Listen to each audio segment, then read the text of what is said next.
So about a week back, I stumbled across this video predicting the collapse of 5 countries by 2040. Predictably enough, my country was one of those listed. Now, it's not exactly a new thing to see people predicting the collapse of South Africa. I mean, South Africans have been doing it for decades. But while I don't entirely disagree with our inclusion on the list, there were a few points that I wanted to touch on from an actual South African perspective. It's so strange that until pretty recently there was so much optimism about South Africa. It was considered the Rainbow Nation, a multiracial success story and an African juggernaut. So I don't know what the creator's political leaning is, but you can very clearly see the liberal Western perspective shining through here. The descriptions of our country as a multiracial success story and an African juggernaut have never really been true. Yes, we were a bit of an African juggernaut before we were a multiracial success story. But aside from a few years overlap between the last government and the current one, we've yet to be both at the same time. We're still trying to figure out exactly how to get that done. But in the West, they're so determined to convince themselves and everyone else that everything they touch turns to gold, that they like to take credit for the abolition of apartheid and pretend that 1994 was the end of an old story, rather than simply the first page in a whole new book. Much of the African continent is projected to get drier, with western South Africa projected to be part of this, with the Cape region supposed to lose about 60% of its water by 2070. However, thank God, the more populated eastern part of the country is projected to get wetter. Water availability is a legitimate obstacle that South Africa absolutely has to figure out, whether that be through desalination, reclamation, or some as yet undetermined third option. This is especially something that would-be Western Cape secessionists have to figure out. Because as keen as you are to get out from under ANC leadership, if your region has no water, you'll likely still be at the mercy of whoever is running South Africa, especially if the Eastern Cape is only going to get wetter. That is, unless you want to be dependent on international trade for water in a post-pandemic world. Aside from that, though, citing water as one of the reasons for our potential collapse doesn't really stand all that well, since the entire southern African region faces the exact same challenge. But as long as there is some political will, we remain the most well-positioned in the region technologically and economically to actually tackle the issue. The biggest issue is South Africa's racial and ethnic tensions, which coincide heavily with inequality.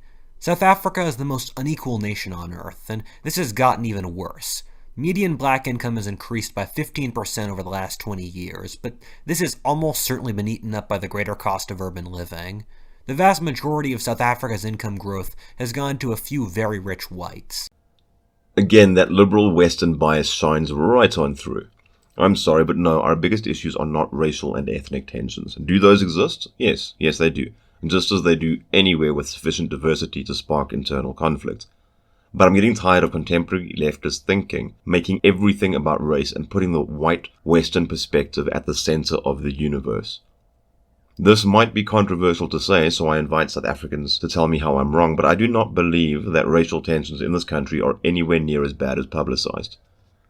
Yes, the South African Twitter sphere is basically a non-stop hate crime, and Julius Malema's EFF loves taking to the soapbox with racist rants about evil whites.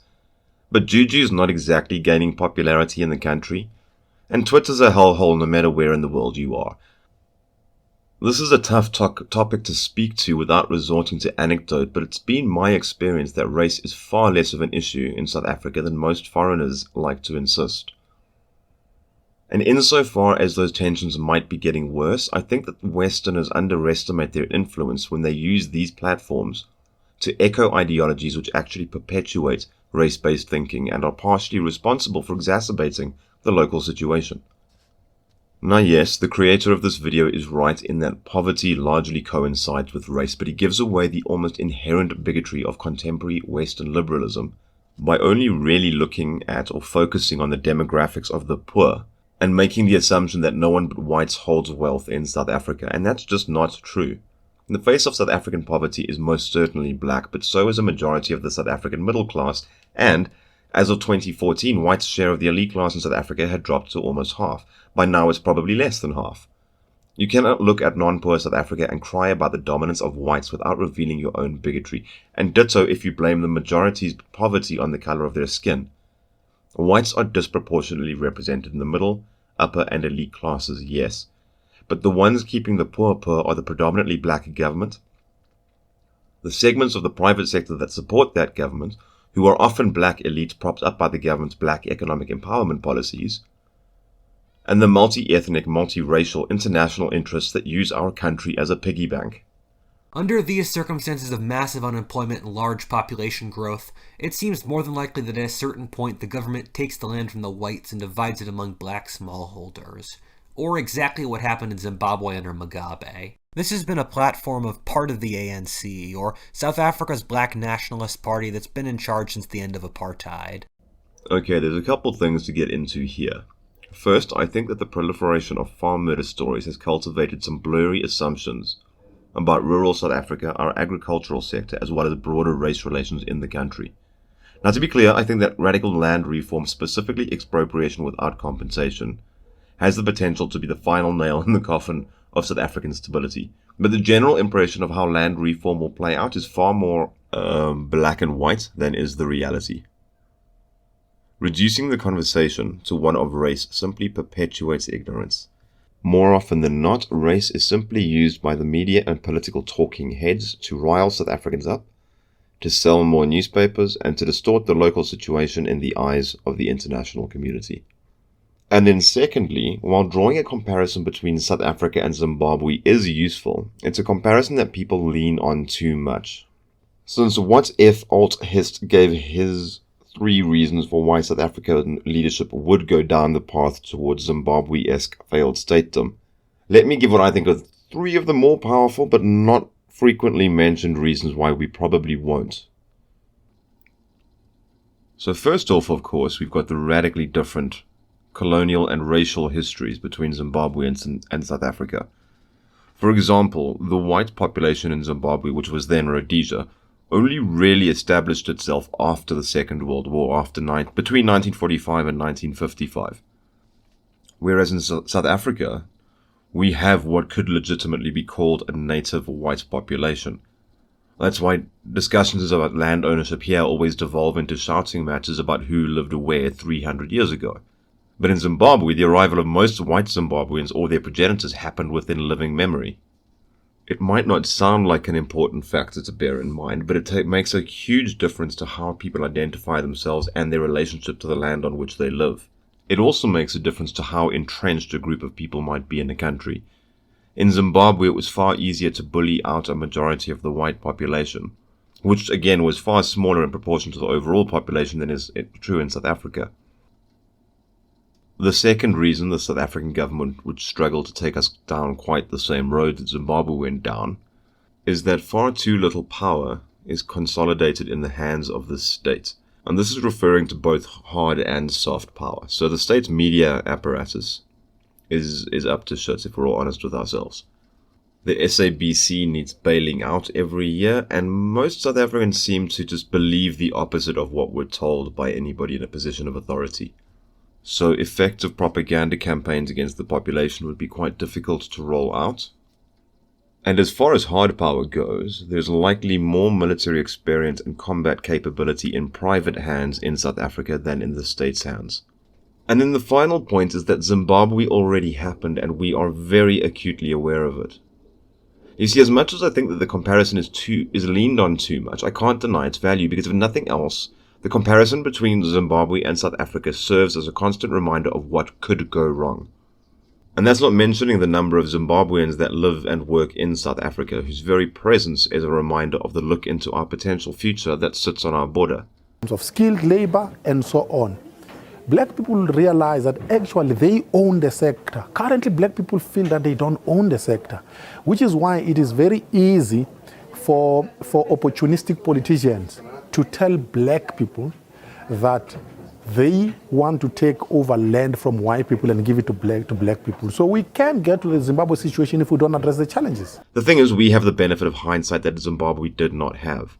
The fact that we have discussion like this, acknowledging the risk of becoming another Zimbabwe, is a part of our protection against becoming another Zimbabwe. Could it happen? Yes, definitely. Especially if and when the ANC starts to recognize that it's going to lose the country. They could thrash about and wreck us all on their way down.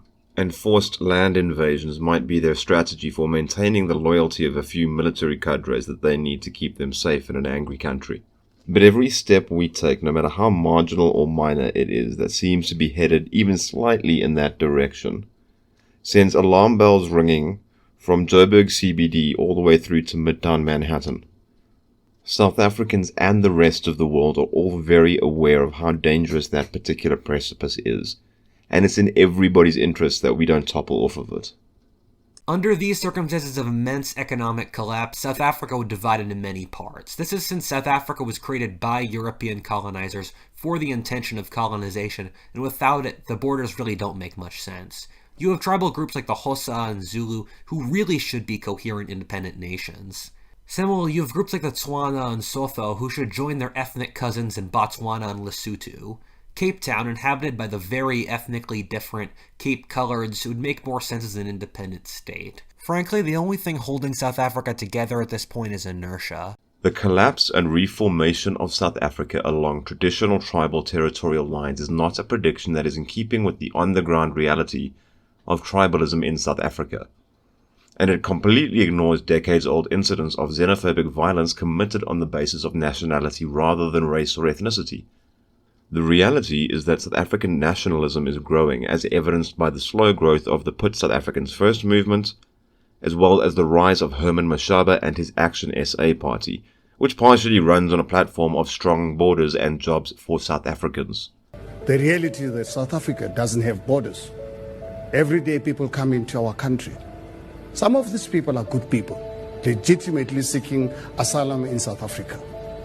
But some come here to commit crimes, to sell drugs to our youth, and bring counterfeit goods that hurt our local businesses. But when we discuss this, we are labeled xenophobic.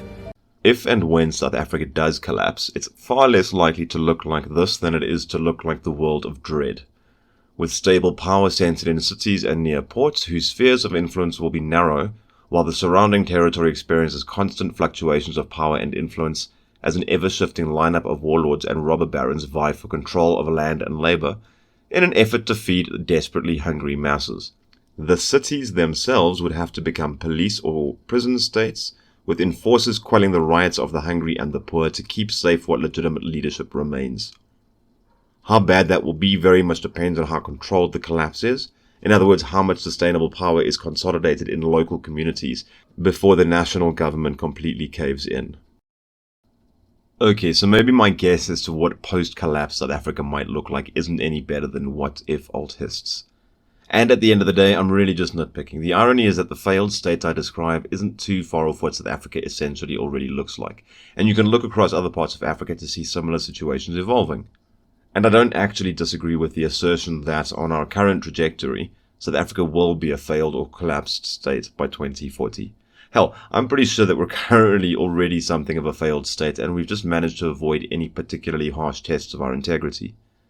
If things don't change by 2030, our status as a failed state could well be undeniable, especially if we do not A, get rid of the ANC, and B, undertake fairly drastic economic reforms in order to repay the debts incurred during the COVID crisis, because the loss of monetary sovereignty that currently looms over the country, and that we could see becoming a reality over the next decade, would likely see the end of our resilience as an independent and sovereign entity. Anyway, guys, I hope you liked it. I hope you found it informative. Please hit like, please hit subscribe, and then I will catch you later. Cheers.